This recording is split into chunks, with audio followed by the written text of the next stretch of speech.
Telefoningizdagi hech narsani o'chirib yubormasdan telefoningiz xotirasini maksimal darajada tozalash sirini o'rgataman. Videoni oxirigacha ko'ring.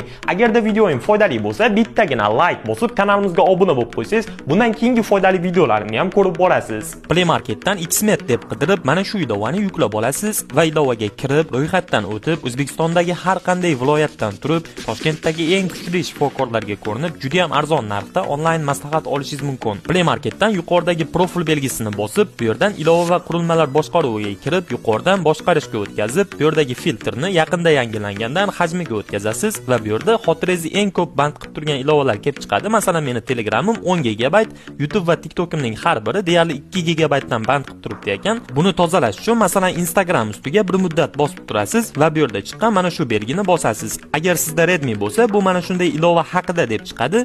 Bu yerdan xotiraga kirasiz, pastda ma'lumotni tozalash va keshni tozalash chiqadi. Xuddi shu Redmi'da pastdagi o'chirg'ich ko'rinishda chiqib keladi. Diqqat qiling, siz bu yerda ma'lumotni tozalashni emas, faqat keshni tozalashni bosib tozalab tashlaysiz bo'ldi. Bu yerdan birma-bir tozalab tushganingiz sari xotirangiz bo'shab boradi.